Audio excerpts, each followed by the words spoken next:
Hi everyone, my name is Bernardo Guzman and welcome to my fitness education presentation for Cal Baptist University class KIN 562. We're about to get started, so we're going to start with the health and movement assessment. And we're going to start with the actual health assessment. My client goes by Kelly Forrester. She didn't mind, she gave me permission to share her name. She's 5'9", 158 pounds, BP is 114/60, healthy, 30 years old, and her goal, my client's goal, was to lose is to lose 10 to 12 pounds and implement a strength training program that can become a long-term lifestyle that can complement her joy of running without an increased risk of injury. And the biggest concern here was her ability to be able to run for a sustained period of time, however long she may want to be running for. So it's up to her. But most runners don't tend to implement a weight training program, and she wanted to implement that along with losing a little bit of weight in the process. And we all know if you increase muscle density, you're going to probably lose some fat in that process. Part Q was normal. There was no medical history that that was a cause for concern.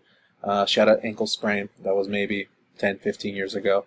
Nothing that would concern her abilities to that would prevent her from participating in this training program. So, gonna keep moving forward. We're actually going to move on to the movement assessment portion of this and go talk a little bit about her FMS score. Her FMS score was 16, and for the most part, there were symmetrical twos. There wasn't any pattern in anything in her deep squat, in her hurdle step, or anything like that that can dictate or say that they were perfect. She was symmetrical twos for the most part. There were, however, some movement faults, and in the movement faults for this was her instability in the rotary and the limited trunk stability. Well, those two kind of go hand in hand because her ability to move her left and right together without having good trunk support kind of leads to possible low back pain. The concerns of this is probable gait pattern, being that she's not being able to utilize her trunk as efficient as most people want to be when they're running. That's probably the biggest concern that led us into the actual training program, because she wants to focus on her ability to to be an efficient runner but have some muscle behind her, and it probably is affecting her ability to run faster and generate some type of force that she wants to do. She does have some shoulder impinged shoulder mobility. Her left and right shoulder weren't balanced, but it wasn't a big concern as well.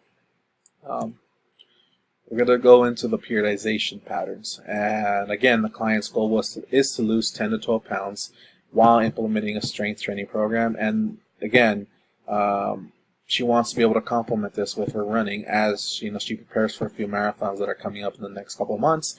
She wants to make sure that she doesn't put herself in risk of injury, whether it's through the training program or through her running program.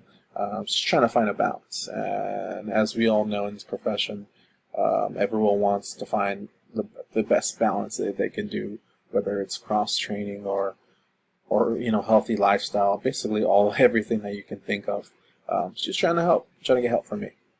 The exercise selection I decided to follow included the 1 rep max using multi-joint training conducted 3 times a week for 60 minutes per session, and this typically falls in under the normal Monday, Wednesday, Friday schedule, so that she can have 2 days to rest and the other 2 days to kind of implement her running training. So it kind of fit really well with her schedule, and she seemed to enjoy it. The progressions I decided to go with was increasing weight closer to a % 1 RM, 1 rep max, week to week. So as the program gradually grew, again, we wanted to make sure that she got, we implemented a little bit more weight. And with that kind of leads me into the next bullet point, is a periodization scheme. And this abides the linear periodization by decreasing the training volume in repetitions while increasing training intensity with load, and load being weight. As repetitions decrease, you increase the weight, and the goal is to increase strength. Pretty standard, NSCA guidelines right there. I'm going to head on to the next. Before we get into that, I actually want to get into her actual program. And here it is, actually. So Her program's pretty simple, and I'll kind of let you guys look at it little by little. There you go. Okay. So basically, she had 2 mesocycles, one increased muscle mass and decreased percent body fat. So she, along the way of this training program, she wants to, address body composition, and there's nothing wrong with that. She is a very active person, so it's something that could have been done very easily. So basically followed a periodization scheme. Basically, she had days where she would be doing upper body, she'd be days would be doing lower body, and then a split routine in between one of those, which is a full body, more of a high intensity intervals. But yeah, this is the program, and it is attached to the other side. Okay, so we're going to close that. I'm going to head back to the presentation, and we're going to start from right here. So I decided to go with the exercise technique I decided to focus on for the lower extremity was the back squat. And there's 2 videos here, both of them kind of one without weight and kind of addressing the concern, and the other one being weight with fixed technique. So obviously, with the back squat, observing the lower body, there was a cause of concern with her knees. There was a constant shift that she kept doing every time she would lead. She would lead with her feet, with her knees, which again leads to more possible cause of injury with the knees. So we wanted to make sure we addressed that by making sure that she led the pattern with her hips, and making sure that she had some type of core integrity, and making sure that she was engaged full body. So in the video, you can actually hear this. If you can close me down, you actually hear me explain as to what I'm explaining for in the first video. And you can see in the first couple seconds the inability to wanting to shift her knees forward. So kind of address that issue and kind of let her go forward. And as we fast forward into the video, you can see that she addresses the pattern. We had to externally rotate her a little bit, and it seemed to work really well.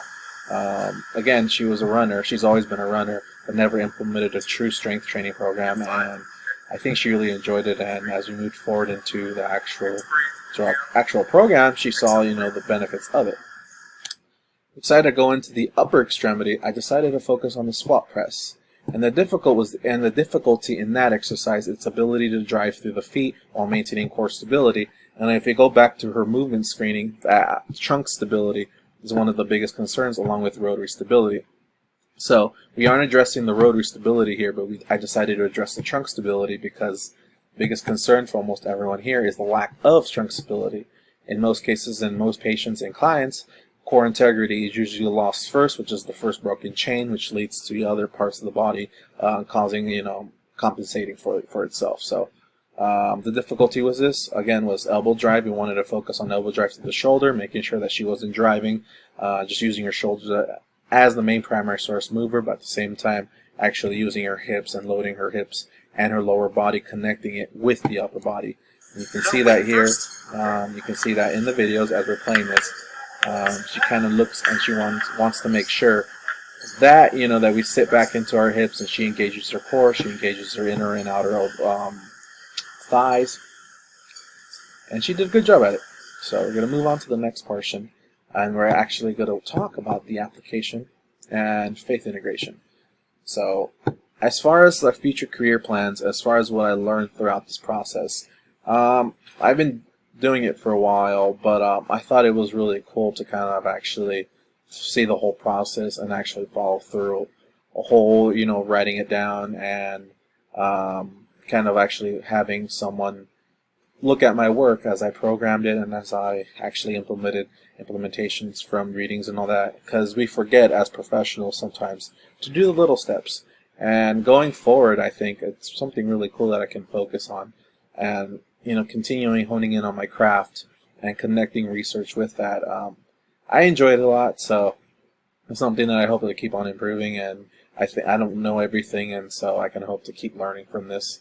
And as far as the assessment portion, I've been with Optum / Walt Disney Studios for about 7 or 8 months, and I'm coming from commercial gym being Equinox, so being able to have some type of an assessment where it's actually enforced and us actually allowing us to create some type of periodization, so that holds us accountable. And that's kind of what I learned from this project in particular. There wasn't anything with the coaching aspect.